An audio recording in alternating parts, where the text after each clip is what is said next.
18 de abril de 2026, estamos no 5º ano e no dia 54 desde o início da invasão em larga escala. Sejam bem-vindos, eu os saúdo para o relatório de situação. No relatório de hoje, analisaremos vários pontos, mas poucos sobre a linha de frente. Vamos ver que o Ministério da Defesa russo, agora segurem-se, quer reter drones das tropas e está bloqueando-os. Também vemos como a fabricante alemã de armamentos Diehl Defense está fechando um acordo muito lucrativo. Também vamos analisar os mísseis norte-coreanos e as análises deles, que são bem interessantes porque eles atingiram Kiev na noite passada, entre outros pontos. Você deve estar se perguntando por que há um relatório de situação em pleno sábado. Ontem não saiu nenhum, ainda faço voluntariado e estava no Corpo de Bombeiros. Então, não terminei o relatório. Mas você já me conhece, eu sou uma daquelas pessoas que vai para onde os outros saem correndo. E isso também fica claro no meu currículo. Além disso, preciso entregar ao menos 6 relatórios por semana. Por isso, o de hoje usa dados de ontem e hoje cedo. Obrigado por acompanhar. Na região de São Petersburgo, civis com experiência militar são recrutados para a defesa antiaérea. O motivo são os ataques de drones ucranianos, que agora alcançam o interior da Rússia. Segundo Alexander Drushenko, equipes móveis de defesa antiaérea adicionais devem ser posicionadas diretamente em empresas e em infraestrutura crítica. O foco são ex-soldados, aos quais são oferecidos contratos com duração de até 3 anos, além de fases obrigatórias de treinamento ou serviço de vários meses em quartéis. Assim, a defesa antiaérea deixará de ser exclusiva das unidades regulares e será expandida, inclusive para áreas civis. Ainda não tenho certeza se eles receberão o status de soldado, mas pelo que parece agora, parece ser uma espécie de etapa intermediária. Pode-se dizer que são praticamente auxiliares adultos de artilharia antiaérea. Mas vemos que a guerra está levando cada vez mais, na Rússia, a população civil a ter que fazer sua parte, já que a situação na chamada frente interna está gradualmente saindo do controle. Porque quero dizer, quem em 2022 imaginaria drones ucranianos atingindo São Petersburgo? Provavelmente ninguém. Acho que, do lado ucraniano, também não havia muita expectativa nesse sentido. Mas, como vemos, tudo isso mudou. Agora, desde o início de 2026, alvos em quase toda a Rússia estão sendo atingidos, pelo menos até os Urais. O fabricante alemão Diehl Defense firmou uma cooperação tecnológica com parceiros ucranianos, incluindo a empresa Firepoint. Você os conhece, pois são eles que fabricam o Flamingo e também estão trabalhando atualmente em 2 mísseis balísticos, o FP-7 e o FP-9. Nenhum projeto específico foi citado oficialmente, mas a direção é clara: mísseis e defesa antiaérea. Entre as opções estão novas modernizações do míssil Neptune, criado para defesa antinávio, além do desenvolvimento de soluções de interceptação de baixo custo contra drones e mísseis de cruzeiro. O míssil Neptune foi criado para defesa antinávio e também foi usado para afundar o Moskva, navio-chefe da frota do Mar Negro da Rússia. Depois, surgiram versões que podiam ser usadas contra alvos terrestres, e acho que é para esse caminho que isso vai evoluir.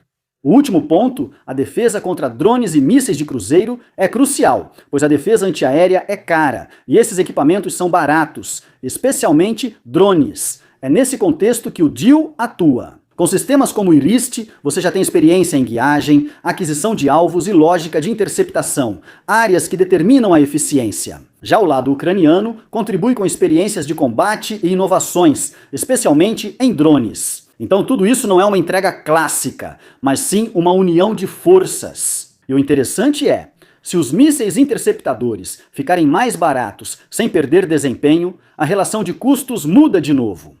Isso também é muito bom para a Alemanha. Nos beneficiamos dessa troca tanto quanto, ou até mais que os ucranianos. Diehl Defense, e infelizmente isso não é propaganda paga, pois ninguém quer me dar um sistema de defesa antiaérea de presente. Na minha opinião, a Diehl Defense fabrica com o IRIS-T um dos melhores sistemas de defesa antiaérea do mundo. Há um ano, conversei com representantes da Diehl Defense no Salão Aeronáutico de Paris, e tenho que dizer que esse sistema é extremamente superior a muitos outros e não é à toa que é considerado muito popular na Ucrânia. Criaram algo que funciona muito bem e fizeram um ótimo trabalho.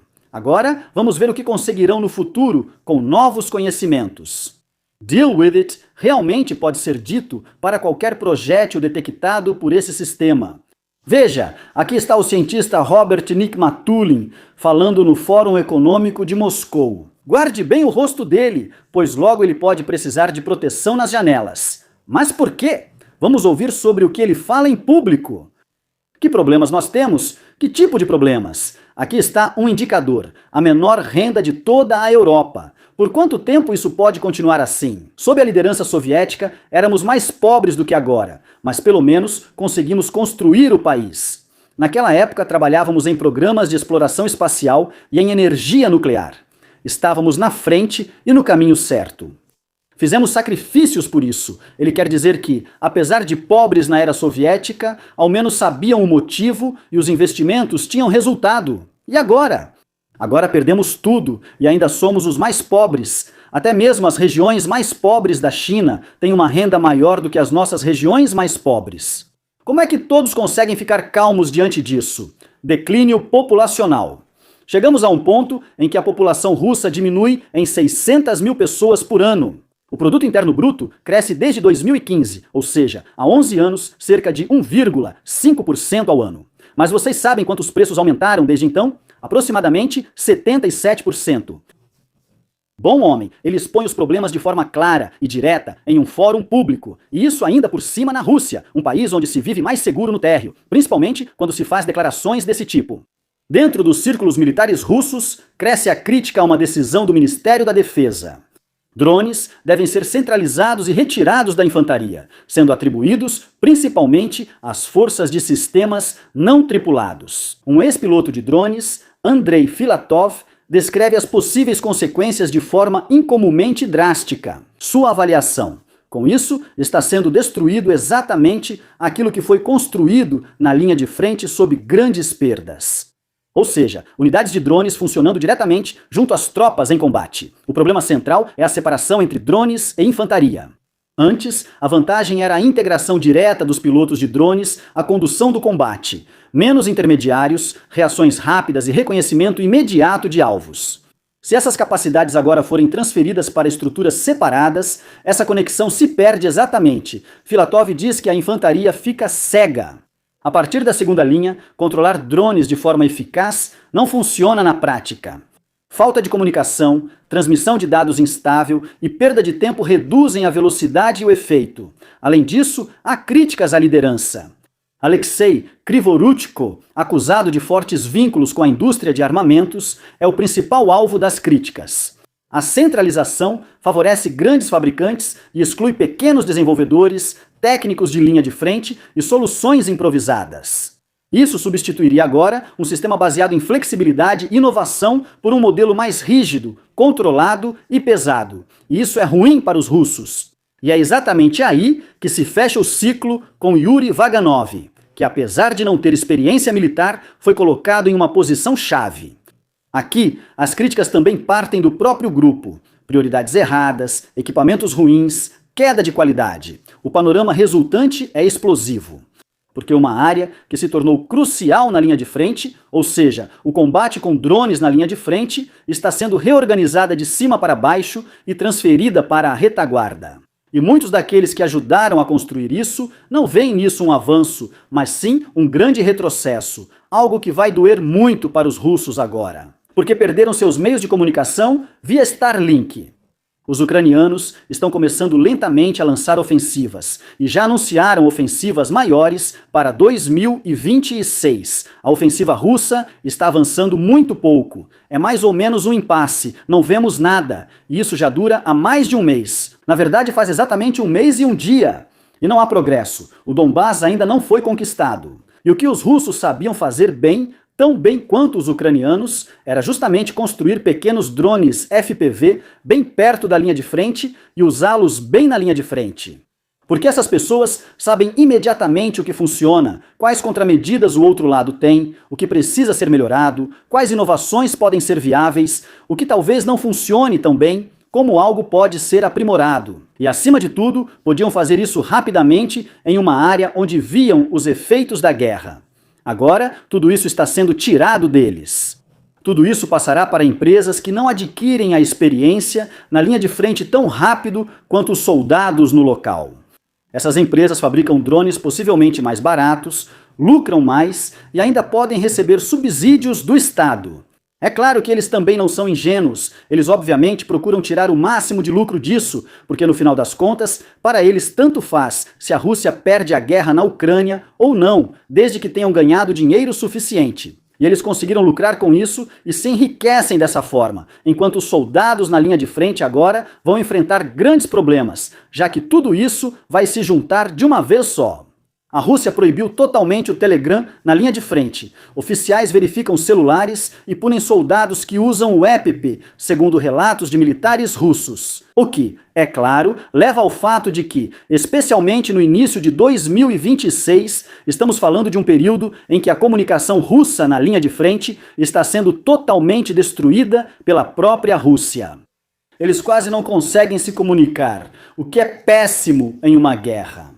E agora, o Ministério da Defesa chega para eles e quer também terceirizar drones e o desenvolvimento de drones, além de priorizar certas unidades. Nem estão tão na linha de frente quanto quem vê tudo e mais precisa. Isso logo após a Ucrânia anunciar nova grande ofensiva. Só digo que será muito interessante. Na minha opinião, os russos estão destruindo seu próprio exército na linha de frente e não tiveram muito sucesso até agora. Quero dizer, agora estamos em 2026, 20% da Ucrânia foi conquistada. Eles queriam ter vencido a guerra completamente em no máximo 3 semanas, e agora já estamos no dia 1555. O Ministério da Defesa da Ucrânia já analisou apenas mísseis coreanos que foram usados pela Rússia, com alguns resultados bastante reveladores. Primeiro, a construção é bastante marcante. O KN-23 tem um diâmetro incomum, atrás 110 centímetros, na frente cerca de 90. Isso não é encontrado em nenhum outro sistema conhecido. O KN-24 tem cerca de 100 centímetros, então está mais próximo de padrões conhecidos. Tecnicamente, há semelhanças com sistemas russos como o Iskander, mas não é uma cópia. Parece que a Coreia do Norte usou uma base antiga e desenvolveu sozinha. Isso é o mais interessante. Segundo análises, a qualidade de fabricação está abaixo dos padrões atuais, com técnicas de soldagem consideradas defasadas em cerca de 10 anos. Ao mesmo tempo, na eletrônica são usados componentes civis de fabricantes ocidentais, provavelmente adquiridos através de evasão das sanções. Também na propulsão há uma diferença clara. Os mísseis usam combustível fraco, mas compensam isso com motores maiores e, mesmo assim, alcançam alcances comparáveis. Ou seja, mais simples, mais maiores e menos eficientes.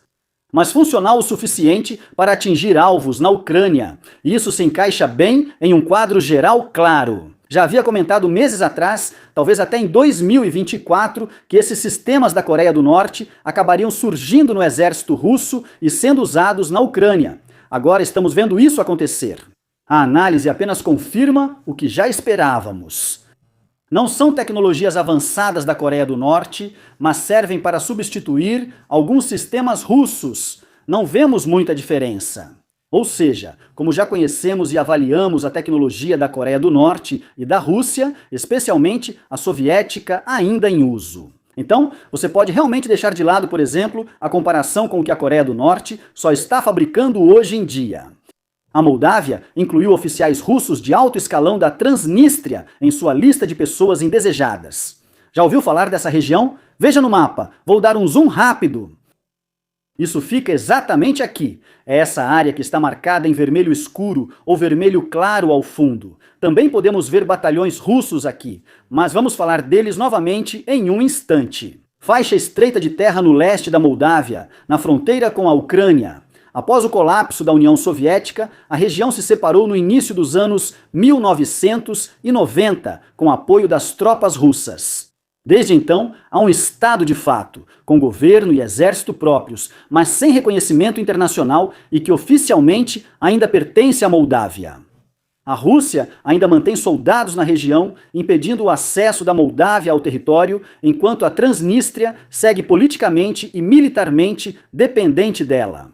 Entre os afetados está também Dmitry Selenkov, o comandante das tropas russas estacionadas lá. A medida significa, concretamente, entrada na Moldávia não é mais possível. E também os movimentos dentro do território separatista serão restringidos. Com isso, o campo de ação dos oficiais fica de fato limitado à própria região e, mesmo lá, parcialmente restrito. Isso não é um passo simbólico. As forças russas na Transnistria já operam em uma situação isolada. Nós mesmos podemos ver. Aqui no oeste está a Moldávia, no leste a Ucrânia. E aqui, se ampliarmos ainda mais, praticamente não há saída, nem mesmo por via marítima. Ou seja, basicamente não há como escapar daqui. Se a liberdade de movimento da liderança continuar restrita, isso prejudica contatos diretos, coordenação e presença fora do território. Aqui há poderes intermediários que não querem eles lá.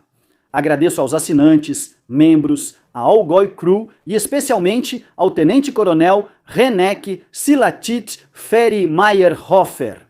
Inscreva-se, curta e comente. Seja membro do canal. Até o próximo relatório.